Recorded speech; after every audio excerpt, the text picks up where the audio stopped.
And good morning. We interrupt this programming for a 23 ABC special report. I'm Mike Hart. Officials with the Office of Emergency Services, local and state, are all preparing for an update in Ridgecrest right now on that 7.1 earthquake that rumbled through the high desert region overnight, causing damage. OES bringing in additional resources. Now, Chief David Witt held a press conference in Bakersfield just about 2 hours ago, where he said a large number of agencies are currently on scene, including 200 members of the California National Guard. He said that they were ahead of the curve when it comes to responding to many of the issues that had happened in the town of Ridgecrest over the last 48 hours since the first earthquake hit on the 4th of July in the morning. The phrase he used during his press conference, he said when it comes to their response effort, they're ahead of the curve. Now, he also said that he knows of no major problems outside of the community. So we're hoping to get that information from the press conference that's about to begin in Ridgecrest. Let's go back out live right now as members are beginning to come in. There are a number of officials that are on scene, including that is Kern County Fire Department's Public Information Officer, Andrew Freeborn, along with the mayor of Ridgecrest, the police chief, Supervisor Mick Gleason is there. There are other representatives of state agencies as well. We're going to listen into this press conference to get the very latest on the recovery efforts and hopefully get a better idea of the damage that took place as a result of these earthquakes. Good morning. My name is Andrew Freeborn. I'm the Public Information Officer for the Kern County Fire Department. We thank you for your time today. We know that there's a lot of concern over what has been taking place since the 7.1 earthquake that occurred yesterday evening just outside of Ridgecrest. We will have speakers, as we have been throughout the last couple of days, speaking on various topics. We also have representatives here from Senator Shannon Grove's office. We have Captain Paul Dale, the commanding officer, the Naval Air Weapons Station, China Lake. He will be here as well to handle some of the one-on-one questions during the press conference, but he unfortunately will not be available afterwards. The way this press conference will go is the same way the others have gone. We will go ahead and introduce one speaker at a time. We ask that you please hold all questions until the end, at which point in time we will have a chance where we can do some questions. We won't do this for very long. That way we can go ahead and break out to do individual one-on-one interviews, and that way we can make best use of everyone's time. So we appreciate your patience this morning. Let us now give our attention to the City of Ridgecrest Police Department Chief McLaughlin. Good morning. First, I'd like to start off.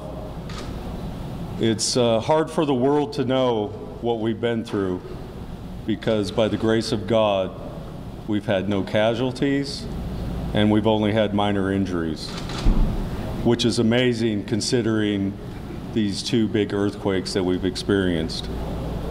Also, our structures have remained upright. Some have sustained some major damage, but they're still standing, so that's been amazing.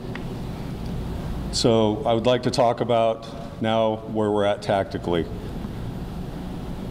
We're now planning for the next 5 days to start the law enforcement side of everything and patrolling to keep our community safe. Last night, we had over 30 officers patrolling the streets from allied agencies throughout the county, and we have full support from the federal, state, and local governments. At the beginning, right after the 7.1 quake, our dispatch center experienced a loss of dispatch communications. We experienced this. They immediately went into a different mode and tactically dispatched the officers and fire by different means.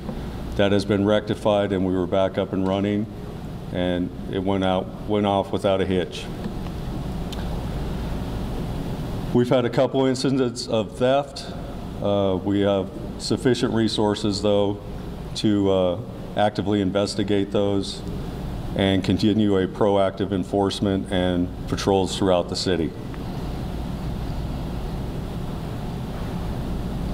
We're continuing now to inspect structures throughout the city with the help of inspectors from OES, the county, and our own city personnel, and that will continue until the job is done.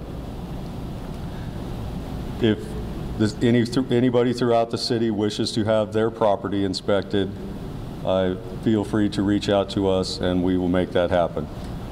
With that, I'll turn it back over to Andrew. We'll get the questions afterwards.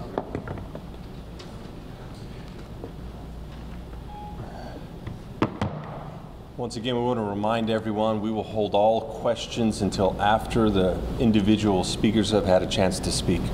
Let's now turn our attention to Battalion Chief of the Kern County Fire Department, Denisio Mitchell. Good morning, ladies and gents. Denisio Mitchell, Kern County Fire Department, Battalion 7A. Currently in Unified Command as Crest IC with Ridgecrest Police Department Chief. So following the 7.1 earthquake last night, we had an immediate response of at least 5 engines from Battalion 7, followed by a reinforced strike team of 5 additional engines to assist with the abundance of calls we had, ranging from hazardous conditions all the way to working structure fires. Last night we had that total at 3 working structure fires, and then first thing this morning, roughly around the time we were starting to do shift change with our personnel coming on for day shift, we had another report of an active working structure fire. That one ended up being a complete loss. On top of that, our mission last night obviously was to seek out high-risk targets, neutralize them, and then send engines accordingly to the hazardous conditions.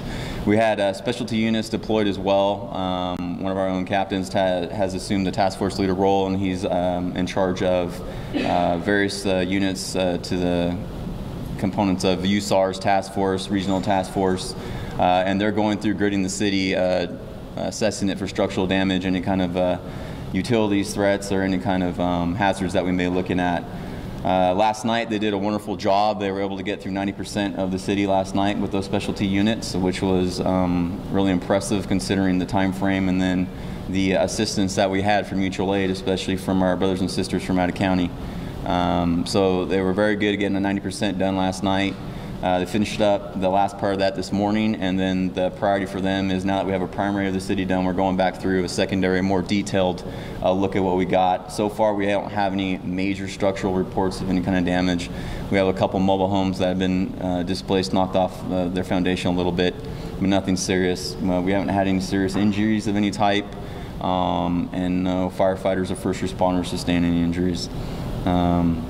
So for today, priorities are to grid the city, assess it for risks, and then we currently have 2 strike teams of engines running 2 different branches, running our normal calls that we have throughout the county every day. So our guys, our brothers and sisters from the county have stepped up. They're running our battalion out here in the desert, and we are taking in our normal amount of calls for hazardous conditions. We are having gas leaks, gas smells of natural gas, and then electrical deals as well. So that's how we're addressing those issues at the current moment.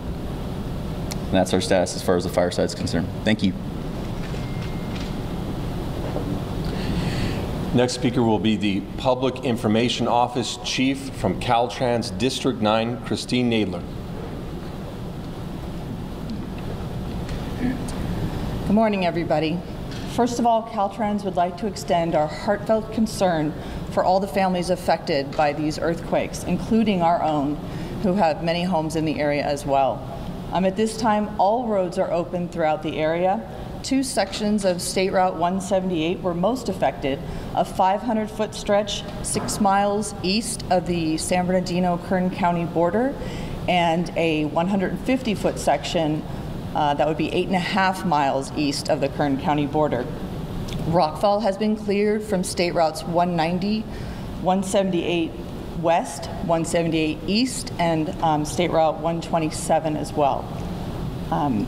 Caltrans Inyo-Kern and Independence maintenance crews worked through the night to patch State Route 178 East at the location damaged by the 7.1 magnitude quake. Road conditions on this route are uneven and rough, and we encourage drivers to please Proceed slowly throughout the area, on all roads through the area, as we're still continuing to experience these seismic conditions. A $3 million emergency contract has been approved for a permanent fix to these two sections of State Route 178, and Caltrans is currently mobilizing contractors for the excavation and repair of this highway.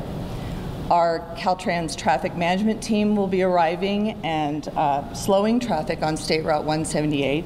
All drivers, please proceed slowly whenever you see cone zones in the area. We can't stress this enough. There's a lot of uneven pavement, and it's a danger to drivers and also to the crew members working on the sides of the road. We also encourage all travelers to please carry emergency kits in your vehicles when you're traveling. It's just imperative that you are prepared no matter where you are. This 4th of July weekend, I'm sure we didn't expect this. And so make sure that you equip not only your homes, but your vehicles as well. Thank you. Our next speaker is American Red Cross Public Information Officer, Mimi Teller. Good morning, everyone, and thank you to the community for allowing us to come in and support you. So on Thursday, following the initial 6.4 earthquake, we opened a shelter here at the Karamagi Center right next to City Hall, and we will remain open as long as needed. As of this morning, we had 163 people staying with us, and we have room for capacity up to 500.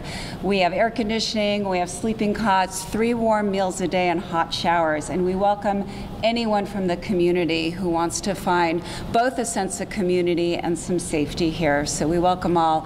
And I also would like to resonate that please make sure you are prepared.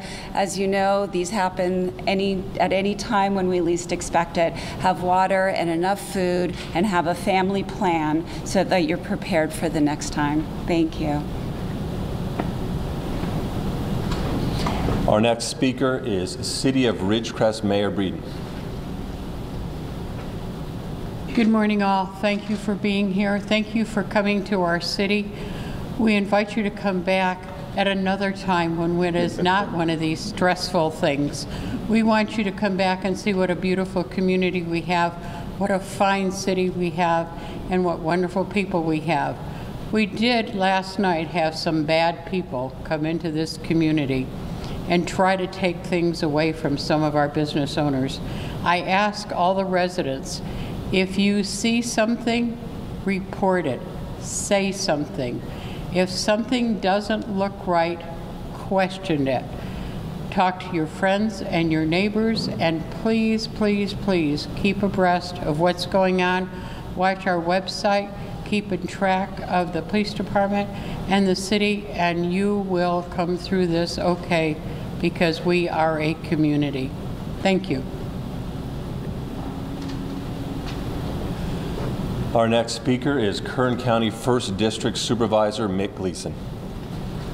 Thanks. Welcome all. Glad to have you here. We don't know what's in store for us the next couple of days, but I do know that we have a great team assembled, and I'm very thankful that the conditions that the chief talked about in terms of the minimum damage, understanding what we've been through, it's remarkable, and I attribute it also to the great team that the mayor has assembled and the chief has assembled, and everything's coming together really well. So I'm very thankful for that.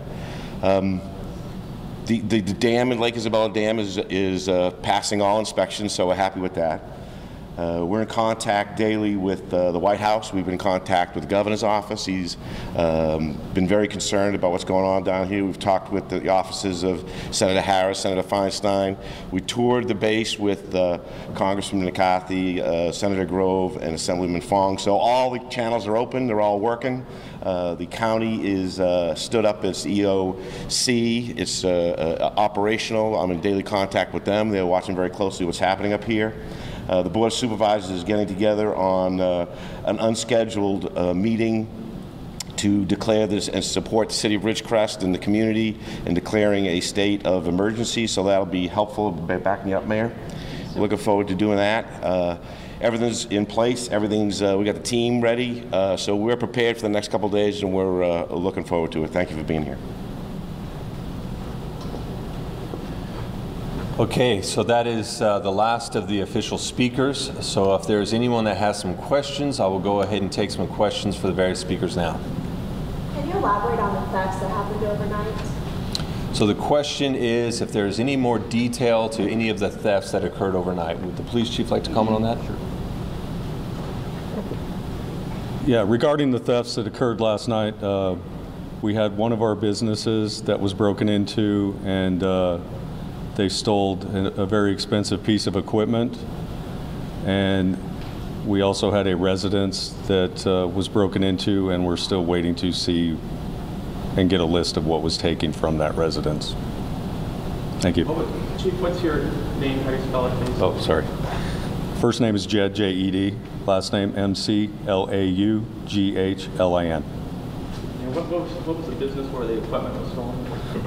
It was Sage Mart, located at Downs and Drummond. What do they sell? It's a convenience store. Okay, thank you. Okay, any additional questions? Yellow shirt.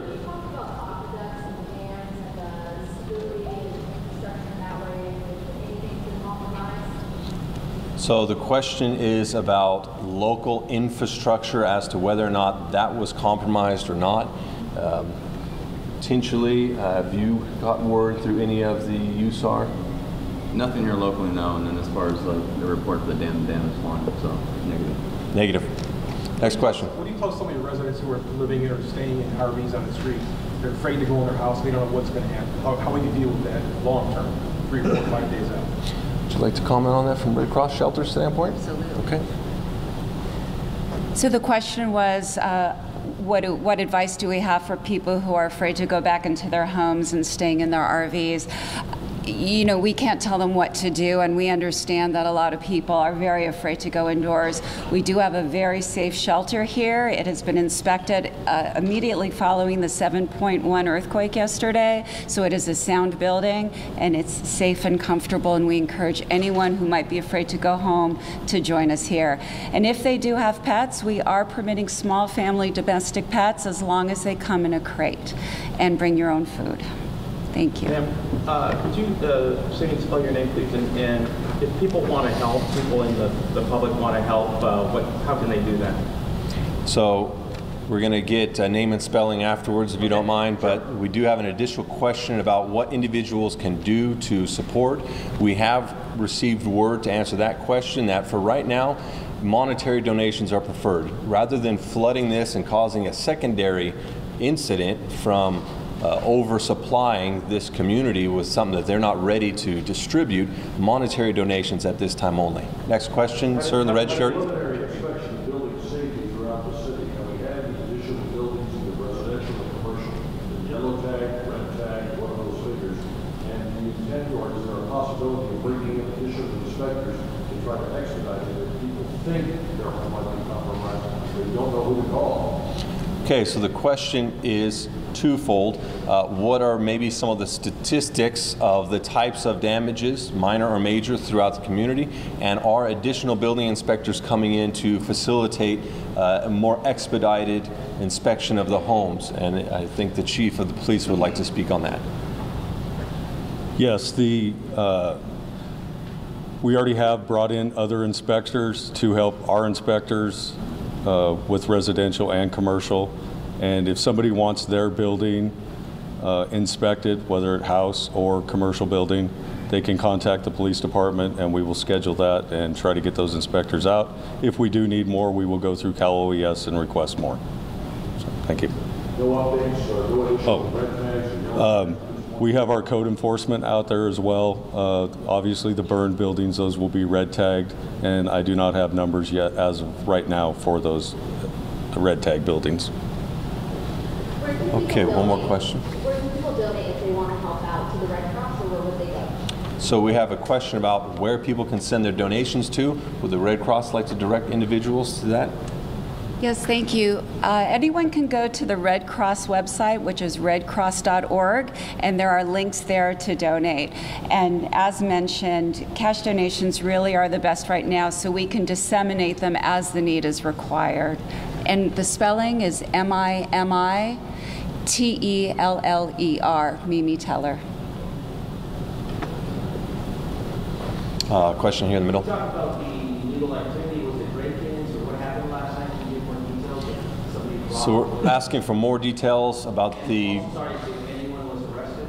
more details about the break-ins, which we've covered. That's going to be a breakout afterwards because now we're starting to get repetitive. Any questions about something we haven't covered yet? Yes, sir. About how many quake-related medical aids did you respond to, and what types of injuries did you treat? So the question posed now is what types and how many medical emergencies arose from the earthquake, and what was that response? And do we have fire could speak on that? We don't have exact numbers, but as far as injuries, they were very minor. We're talking like cuts and bruises, nothing major at all. No one was flown out. There was precaution measures taken place by EMS to evacuate some more critical patients, which was already being done from the hospital anyways, but that was already in play. So that wasn't a result of any severe injuries. Injuries were minor. Call volume was obviously up due to the fact of the earthquake, but I don't have exact numbers for you, but minor injury. Okay, well, that will conclude the question and answer portion of the press conference. All of the individuals that spoke here are going to be available for a one-on-one breakout now at your convenience. Thank you.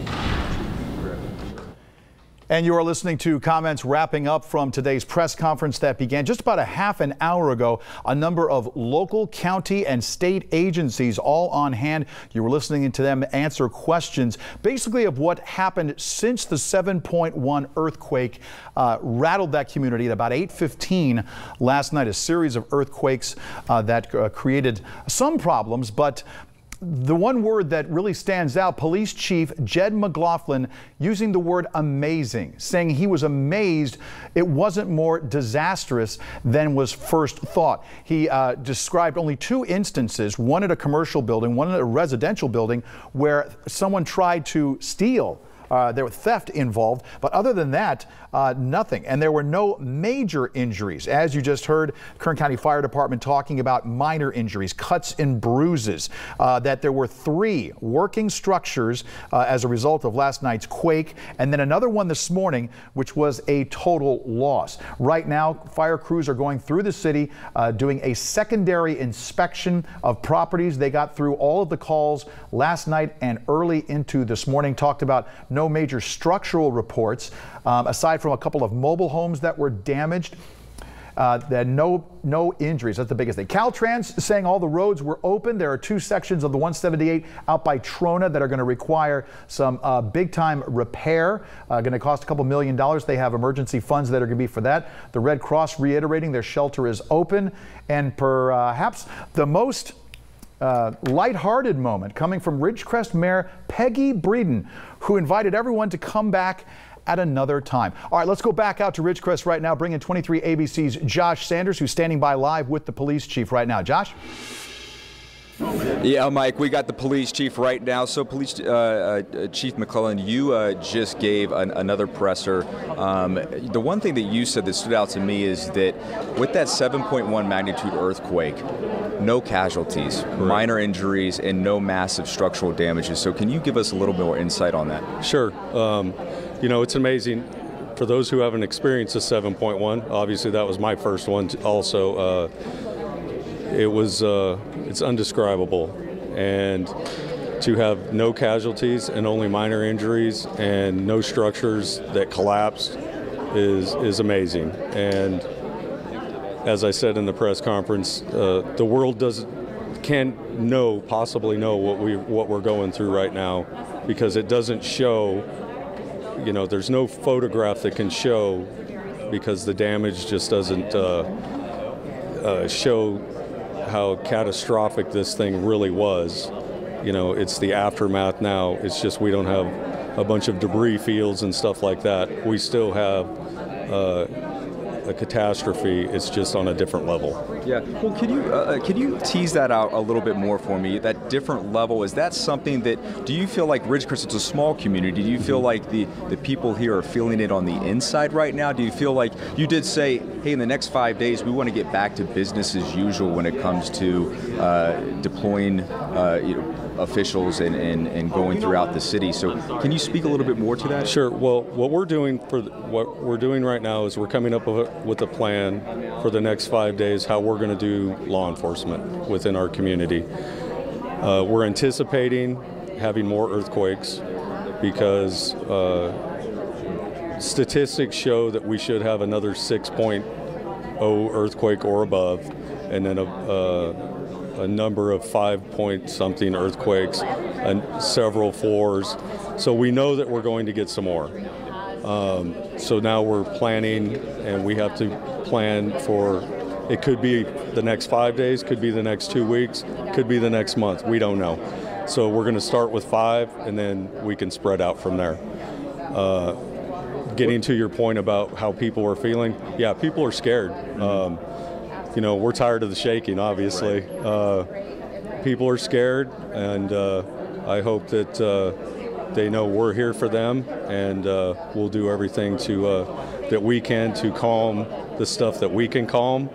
And we can't control the shaking, but we can control criminals and food and water, and try to make them as comfortable as we can so that they can get on with their normal everyday lives. And for viewers right now, Chief, you said that if they feel like that they need their house or a structure inspected, they need to call your department. What's the number that they can? They can call our main line, 760-499-5100, and we'll set that appointment up for them and get somebody out there for them. Chief, thank you so much. Appreciate it. Yeah, best. Thanks.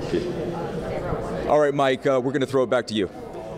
Josh, real quick, if I could, the one thing that we were kind of waiting to hear from, we were hoping to hear a little bit more on perhaps what's going on out of China Lake. We had heard some unconfirmed reports about inspections over the property looking for things. Did you hear anything else in regards to the China Lake Naval Weapons Station? I didn't hear anything specifically. There was a representative that was up here, and I am not seeing that person right now. That's something that we can look into, but no one to my knowledge spoke on any reports of anything going on at China Lake.